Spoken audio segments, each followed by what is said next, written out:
Hello, you wonderful people, and welcome to another episode of Not Too Comic Book. This being a show where I talk about TV shows that are adaptations of comic books. For today's episode, I'm going to talk about the series premiere of Resident Alien.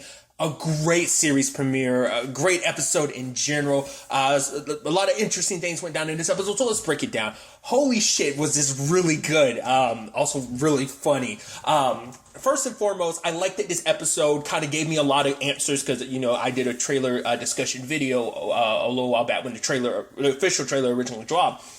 And I had some questions, and I really liked that this episode, in one episode, answered all those questions I had. For one, why Harry looked the way he does. 'Cause I was like, oh, you chose to look like a very specific human. It's because there really was a Harry that he killed and impersonating. And it's like, for one, it's sad because you will always know, oh, that's kind of sad because the real Harry is dead. Granted, we don't know if the real Harry was a good guy. He could have been an asshole for all we know. But that also presents a very interesting opportunity because this makes my brain go in multiple directions. One, it makes me think of Banshee. If you've ever seen the show Banshee, it's kind of a similar thing, just without the whole alien aspect to it. So we saw where that happened to quote-unquote Lucas Hood, what that meant in the long run. Because we don't know if Harry has any family or not, because it doesn't seem like the alien, he learned everything there was to know about Harry. It's just like, oh, here's this human. I killed him, and I threw him in the water. I also like the fact that he's got, the little arms. I love that, Harry was holding him back, and then his little arms come out from the side and starts choking him. I don't know why it's twisted that. I thought that was kind of just the fact is it's these tiny little hands doing it. Regardless. But the other thing that kind of crossed my mind where it kind of made me think of, aside from just maybe Harry has family that might come looking for him and start asking a whole bunch of questions when he doesn't come back. Because the way Liv talked about it, Harry usually only comes there about, he's been going there since 2004, but he's usually only there for a week at a time. And then now, ever since December, he's been here permanently. Now we know why. It's because it's, not Harry. But the other thing that made me think of is the bolt gun killer from Haven, just because this is a sci-fi show. That was a sci-fi show. If you're unfamiliar with Haven, which is a really good show, I highly recommend you check it out. There was a killer in season 3 that kind of killed people and wore their skin. It kind of reminds me of that because it's we'll never get to know the real Harry. We will always know this alien version of Harry, which makes you kind of sad because you always be thinking, oh, the real Harry's dead. So it always adds this somber element when you think about it too much. Regardless. We got introduced to Deputy Liv. She's like, you can call me Liv or Deputy Liv. She's like, I'm sorry. It seems like she doesn't have a lot of confidence in it, especially next to Mike, a.k.a. Big Black. And it's that's what they call me. He's like, oh, because of your truck. He's like, oh, you're funny, huh? You think you're funny. And it's well, it turns out the doctor in town got murdered, and that's why they need Harry to come examine the body and everything. And it turns out the 4 months he's been here, he's never been back. He's never been into town because he doesn't want to blow his cover. So, and we also learned that he learned how to be a human through Law and Order. I like that it's not just he came here, he absorbed all the humanity's intelligence. It makes you wonder how much he went into this knowing about humans, because later on he talks about the fact that his species have been watching humans and says we're a very far superior intelligent species. Humans are dumber than lizards, and I love that. I guess I'm thinking that's going to potentially be his catchphrase of comparing humans to lizards. I think we'll probably see a lot more of that over the course of the season, maybe. But we learn about what Harry crash land here. It wasn't he was here on a mission, and he ended up killing Harry. And the moment he threw Harry's body in the water, I was like, oh, that's going to come back to bite you in the ass. And I like that they immediately were he's I also need to find Harry's body before some fisherman, right? Because it's well, the water was frozen over, but granted, it's melted now. So there's a good chance someone will discover it. So he's I got to find that body. And it's when you do find it, what are you going to do with it? I mean, granted, it's a large river or, so it's how are you going to find the body and all that, Plus, he's also trying to find a device, which we learn about later on, but we'll get to that soon enough. But, like I said, it was just interesting, immediately getting a lot of answers. I like that they didn't string it along where it's over the course of the season. I mean, granted, we'll probably learn a lot more about his backstory, about his species, it seems like they looked at humans as humans are dangerous, so I'll go ahead and talk about it. We end up finding out that the thing he lost was a weapon to wipe out humans, because it's supposed to be a full-blown extinction type of situation. So either they looked at humans as they're dangerous, which is interesting, who are you to pass judgment on humans? But I guess you're they've observed enough human history to be man, humans are shitty and terrible. They need to be wiped out. I don't know whether that's just from the point of view of like, we don't want to take the chance that they come out into outer space and, you know, the destruction it caused, or maybe they're thinking like, maybe they're doing a Thanos thing where they're like, hey, we're actually doing the universe a favor by wiping you out. Granted, Thanos obviously different, but at the same time, it's still kind of Thanos was on some Satan level stuff in a different regard, but still, you know, the comparison exists. But yeah, I once again, circling back to it, him learning everything about Law and Order. But like I said, I'm curious, like, how much did he fully know about humans in general beforehand? But he meets the mayor, and I love the mayor being like, yeah, thanks for bringing the mic. He's like, I told you, call me Big Black. He's like, I'm not comfortable doing that. I literally bust out laughing because I was like, yeah, that's a little awkward having people call you Big Black. It's like, but nevertheless, he examines the body of Sam. Well, after he initially thinks Asa's a dead body, he's like, no, I was just sleeping, you dick. And it's like, he's like, oh my God, this is exciting. It's a dead body. Oh my God. He's like, this is just like Law and Order. And he's literally doing the dun dun, chunk chunk. Even later on, I would say dun dun. I never say chunk chunk. I guess chunk chunk would be like the more probably onomatopoeia in that regard, I guess. But him immediately like, and it's suicide, just with the mark. And I was like, oh, I guess he's I was wondering, did he know that specifically because of Law and Order, or does he know a little bit enough about human anatomy to do that? I mean, great, he hasn't really had an opportunity to examine human body, so I'm assuming all the information he knows about being a doctor is from Law and Order. I mean, granted, we don't know what else he watched. It seems like the only thing he watched was Law and Order. And gotta keep in mind, OG Law and Order, Jerry, I'm blanking on Jerry's last name. I feel like such a dick. R.I.P. Jerry. Just thinking, it's just like, oh yeah, it just crosses your mind when you see him. It's like, man, that's, and then like Obrecht, isn't it? The actor's last name. I think that was his last name. I'm probably butchering that. I'm so sorry, but it was just kind of a reminder. It's also that thing, and I bring this question up every time under circumstance. I'm like, do you specifically choose Law and Order because this is on Syfy and Syfy's under the NBC umbrella? And I'm like, I don't know. Like, that's why I'm like, do you have to pay licensing rights for that? I mean, I'm assuming you still would have to, like, but maybe it's a little cheaper because it's all under the same umbrella. Maybe you're able to kind of skirt that line a little bit more. Like, if it was any other network, then maybe they wouldn't have the ability to do that. Like I say, I always overthink that, but that's just something always across my mind because, like I said, I know Syfy is under the NBC umbrella, so I'm always overthinking it. Does it matter? No, it's just interesting because I'm like, you specifically chose Law and Order, but it's just like, I mean, this is based on a comic book, so that might be something. I haven't read the comics, so maybe that's something pulled directly from the comics. So it facilitates and works in the confines of the story because it's like, well, it's a long-running crime drama about solving murder, so it's very beneficial to him to learn, for one, human language in particular, English from that. But still, I am going on a huge tangent. I do apologize, but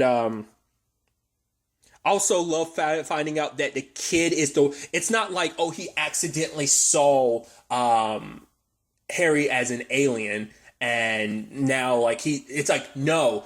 He can see Harry for who he really is because for whatever reason, that kid, he's like, 1 out of 1,000,000 people have this genetic thing that lets them see through our like metamorphosis. And I would just happen to be in a town full of 1,000 people that this one snot-nosed brat would know. He basically said runny-nosed brat, but snot-nosed is still the same thing. But it's like this one kid is the one person, and he was just like, he's like, some humans would call it bad luck or this is bullshit. And I love that's probably going to end up being his phrase too. But him getting ready to cut open Sam, and also there he's like, what are you doing? He's like, if you want to take notes. She's like, what am I, a stenographer in this whole situation? He's just like, whatever.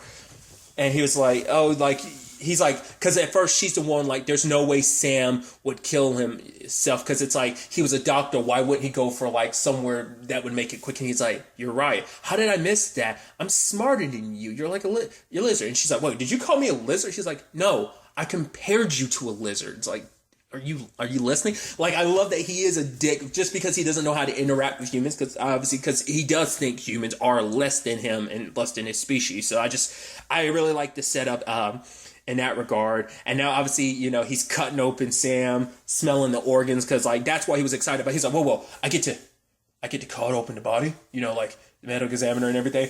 And I love, he's like, yeah, there's a pathologist nearby. He's like, yeah, well, you don't get them, I'll do the examination. He's like, yeah, but you're the pathologist I was talking about. He was like, I know, I was telling a joke because I'm funny. I just love it. It's just like, it's stuff like this that you're like, man, I adore Alan Tudyk, dude. It's like going from like Doom Patrol and Harley Quinn to this. You're like, it's like boom, boom, boom. It's like, dude, you're killing it. Regardless, it's just so, it's kind of interesting when you think about like the characters he's going from, being Mr. Nobody.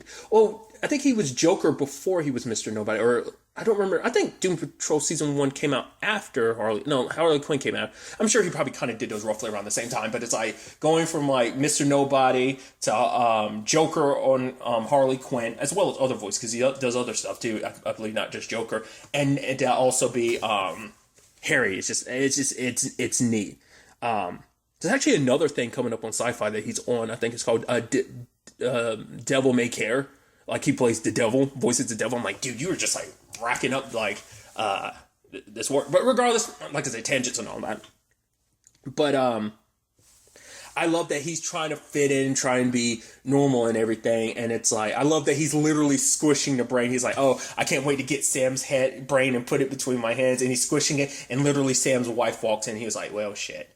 And it's like, because he's decided to hang out with Asa, because it's like, yeah, I need to pretend to be normal. I don't want her to think I'm weird because she thinks I'm a weirdo. So it's like, I need to change that. So they're drinking. She's like, well, Sam looked after me. And she's like, this is the part where you ask about my child. He's like, why would I ask? I don't care. And she's like, no one cares, but that's still what you do. And so that was interesting. Obviously, what's her name? Darcy? I'm blanking, the bartender, and like also like they're drinking shots and everything. He's like, oh my god, no, this is terrible, but why can't I stop? She's like, you're a bad boy. And she's like, I kind of like that, keep being a bad boy. And he's like enjoying it. At first I was listening to the song that was playing. I was like, what is that? I was like, at first I thought it was another song, but then it was like Nicki Minaj was popping up. I was like, what song is this? And it was like, oh, I don't think I've ever heard the original Starship. And if I did, it was so damn long ago. Because the only thing I've ever heard was like a band called Above the Broken did a cover like years ago. And so that's where that's my only association with the song. So like I didn't recognize it when I heard it. I was like, oh, this is Nicki Minaj song. What song is this? Like I said, I might have heard it years ago.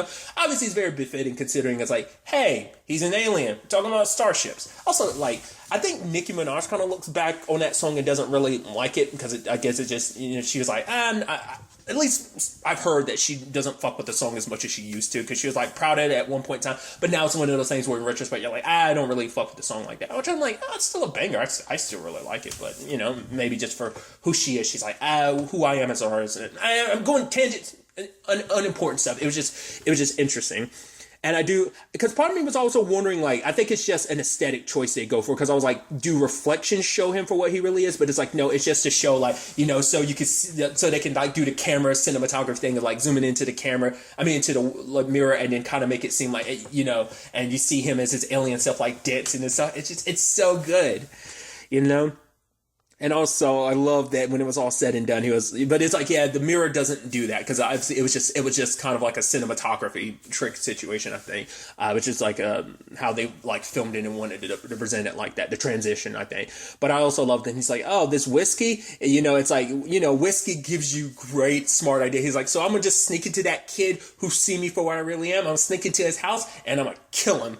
And he sneaks in there, which also like shows you, I thought was interesting when he couldn't get the window open. I was like, okay, so what are you going to do? Oh, he just like slenders and slides through and scares the crap out of the kid. He's like, I think he said, don't worry, I'm not going to hurt you. I'm going to kill you. And the kid's screaming. I don't know whether the mayor, Ben, is actually his dad or whether that's just like the dude I think that's just the dude that's with his mom, I think. I don't think that's his, that might legitimately be his kid, which is going to make things interesting. Maybe not, but, regardless, I love that it's like the kid's freaking out, and then like Harry's underneath the bed, like giving him the middle finger, like, "Oh, you suck, kid," you know. And then he wakes up with a hangover. I love the whole comment and oh, like what alcohol whiskey does to us, what alcohol does to our species must not be what happens to humans, because if it was, they would not continue to drink alcohol. Yeah, at the same time, there's the whole situation when they're coming back into town, and Big Black, which I love that whole scene between him and Liv. She's trying to turn on the music. He's like, "What are you doing?" She's like, "I just want to listen to music." He's like, "This is the only music you need." And then he starts beatboxing, and then she like kind of trumpets and adds to it. I thought he was going to be pissed at her, but it's like, nah, they're jamming out. I was like, oh shit, this is nice. Because she is a bit, because she even said at one point in time, because it's like, he was like, "Man, you tell me that guy ain't weird." And she's like, "No, it's okay to be weird." I was like, oh, like, Liv, she seems like the person that you're going to latch onto a lot, just because she seems like she's kind of got no self-confidence. She's like, "No, it's okay to be weird." Like, she seems like she's going to be the very soft-spoken character in comparison to Mike, aka Big Black. God, that's such a weird thing. I have to look into this. I'm curious, like, how much is just them just doing it for the show, and how much is shit they're just like, no, we're actually being super faithful to the comic book in that regard. I got to look into that a little bit. But hell yeah, like, I like it seems like that's going to be an interesting dynamic, because he seems like he's the very, like, shit, I say what I want, calling the mayor snowflake and stuff like that, because I forgot what it was that was said. Oh, because Liv was saying, like, oh, I gave Sam's wife your phone number, because she's like, I'm not really good at the whole, like, explaining to someone that their significant other is dead, and it's just like, he didn't want to do it either, and like, it's like, oh, calling him snowflake and everything. So I think we kind of see who Mike is supposed to be, just kind of like this hardcore like manly man, the quote unquote stereotype, kind of machismo a little bit. I think that's kind of what they're going for with him. But I think that's going to be so interesting to see, like I said, that dynamic of theirs continue. And it's like, well, I know you stole the body and everything. I was like, oh, did the wife steal the body? I was like, did someone else steal the body? And I was like, no way he stole the body. He's like, yeah, I took the body. It's like, yeah, I put it back here under a whole pile of snow. I couldn't put it in there with ice cubes, because it would mean I'd have to cut the body up. Then there's that kid, Jay. Now, later on, Asa admits that, like, she had a kid that she gave up for adoption. Part of me's like, is that actually what that... Because he made a point, like, oh, you have a flyer in it. She's like, it was a birthmark, you douchebag. He's like, douchebag? Looks into it later on, because I love that he looked into that. He's like, oh my God, finding out what a douchebag actually is. Which is actually interesting when you actually... Because, like, growing up, you hear the word douchebag, you know what it means slang-wise, but then growing up and finding out, like, oh, like, it's actually a legit thing. Finding out what a douche is, It's interesting, because it's like, oh, they kind of even get into it in the episode saying that. It's like, yeah, it's something you kind of like, once you learn it, you're like, right, there was a point in time that I didn't know that. There was once a point in time I just knew it for the slang meaning, kind of, a less vulgar way of saying asshole. But then also, like, he looked up taint. He was like, oh my God. And he was so disgusted by it. Because even Mike was saying, like, oh, that feeling is in your taint or whatever, because you're busted or whatever, you're caught.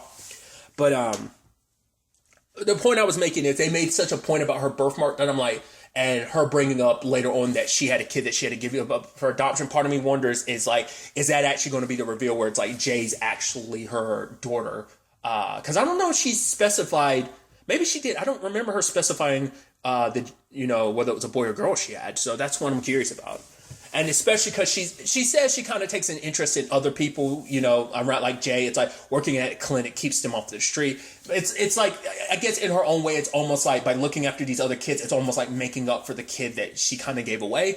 So I'm wondering which one is it? Is it a combination of the two? Like, is it the former, the latter? I'm curious to see where that storyline goes.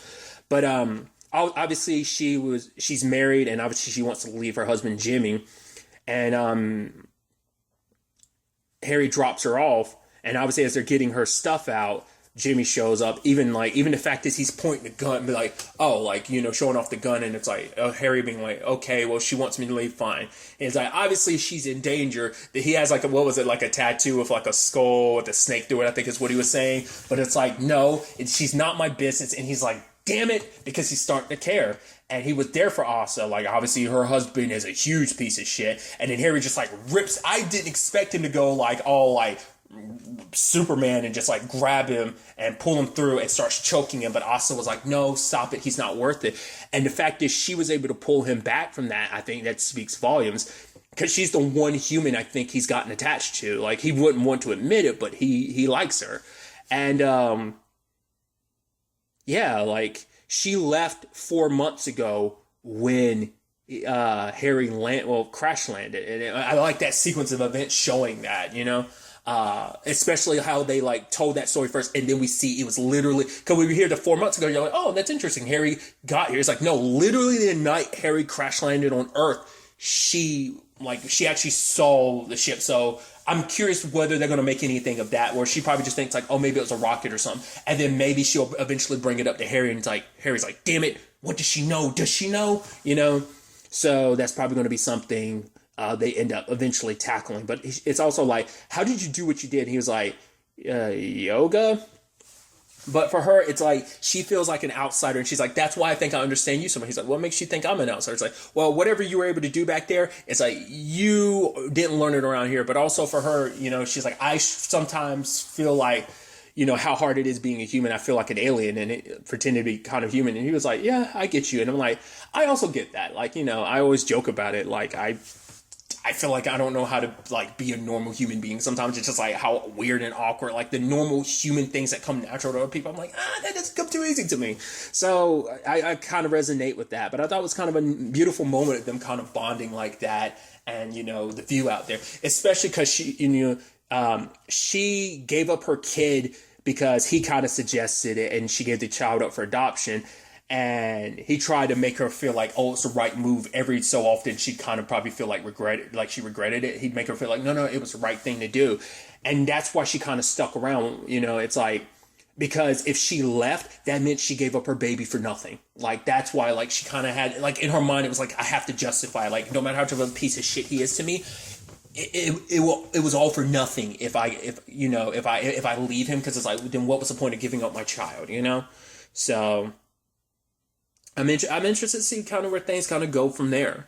So along those same veins, obviously, at the funeral and everything, it's like, oh, like, you have Harry being like, so talking to Ben being like, why do all the people calling me? It's like, well, they kind of need a doctor, and, you know, and he was also like, Sam was kind of my therapist, so so you want to talk to him? He's like, yeah. So basically he's like, yeah, whenever we're screwing, I kind of don't want to look at her in the face. And Harry's like, oh, okay. He's like, yeah. So see you Tuesday.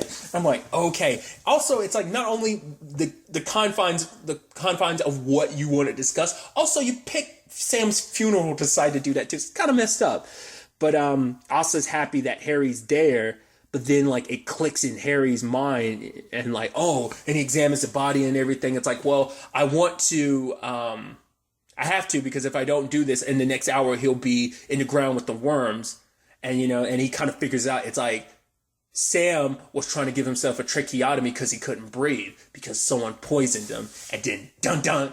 But now there's also the angle of, once again, he's trying to wipe out the human race. Because at first he's like, humans were all about connection, and my species, we thought they were weak for it because of, but now he realizes, like, that connection might be one of the strongest aspects, which is always interesting, because that is the beauty of humans. I mean, it kind of gives us power. There's plenty of things. Yes, that's right, ladies and gentlemen. Kingdom Hearts. I found a way to bring it up. Yes, I did it.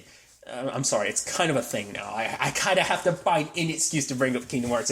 But it's also, especially when you deal with stuff like friendship and, you know, the connections you build between people, that being your strength. That is kind of like humans, we thrive off that, like that connection, that interaction with other people. Like, we live for that. That kind of keeps us going as just a species as a whole. And so anytime it's kind of seen as a strength, it immediately made me think of Kingdom Hearts, because that's, I mean, granted, there's plenty of other, like, anime and video games that continue that. Like, you have your Naruto's, you have your One Pieces that literally thrive off, like, yeah, like One Piece, like Luffy has his Nakama, his friends, you know, so.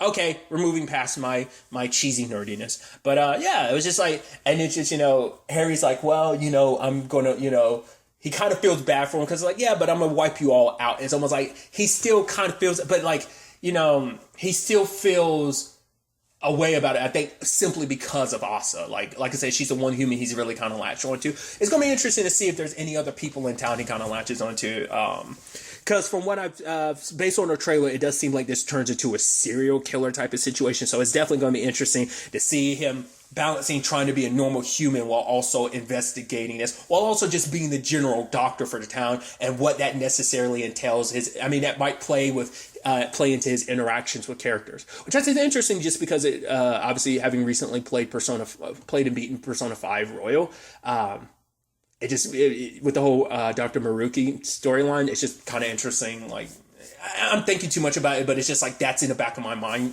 so it's just interesting, like him kind of playing a similar role in certain aspects to Dr. Maruki's storyline, for like everyone in town. So I don't know, regardless, I was really excited about the show, and this show has not disappointed. I'm super pumped to see where the rest of the season goes, where the next episode takes us with all of this. But really, that's what I'm going to talk about. Until the next time we meet, be happy, be safe, live life to the fullest, and enjoy it. Good day, and goodbye.